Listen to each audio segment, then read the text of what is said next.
नमस्कार,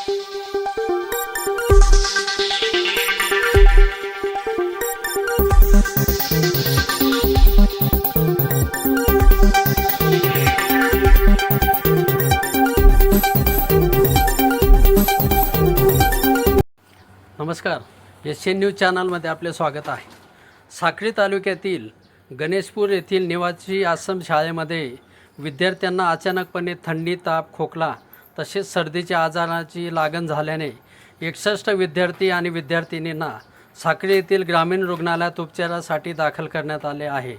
यातील सोनाली सुनील पावरा वय 12 राहणार खरवड तालुका धडगाव जिल्हा नंदुरबार या विद्यार्थिनीचा मृत्यू झाल्याचे कळते आहे।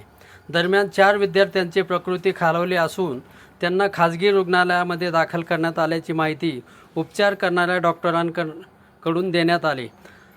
तर इतर विद्यार्थ्यांना उपचार करून पालकांच्या ताब्यात देण्यात आले असून इतर विद्यार्थी आश्रम शाळेमध्ये पाठवण्यात आले आहेत। साक्री तालुक्यातील गणेशपूर येथे निवासी आश्रम शाळा चालवली जाते। या ठिकाणी शिक्षण घेणाऱ्या विद्यार्थ्यांपैकी काही विद्यार्थ्यांना अचानकपणे गेल्या 2 दिवसापासून थंडी, ताप आणि साथीच्या आजाराने ग्रासले होते।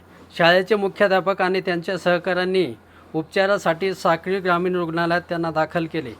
ग्रामीण रुग्णालयामध्ये दाखल करण्यात आलेल्या विद्यार्थ्यांमध्ये ऋतिक पवार वय 13, चेतन पाडवी वय 10, अंकुश वसावे वय 11, संपत पावरा वय 10, इलियन बोरसे वय 10, स्वप्नील वसावे वय 10 यांच्यासह 61 विद्यार्थिनींचा समावेश आहे।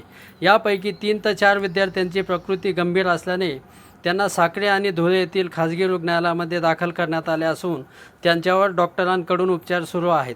साक्री ग्रामीण रुग्णालयातील doctor Ashwini Sonawane, doctor Dinesh Borkar, doctor Shrikant Patil यांच्यासह परिचारिका आणि कर्मचाऱ्यांनी या विद्यार्थ्यांवर तातडीने उपचार केले। तर कासारे प्राथमिक आरोग्य केंद्राचे डॉक्टर तसेच आरोग्य कर्मचाऱ्यांनी आश्रम शाळेवर जाऊन विद्यार्थ्यांची वैद्यकीय तपासणी केली। एशियन न्यूजसाठी प्रतिनिधी सुभाष जगताप, पिंपळनेर। धन्यवाद।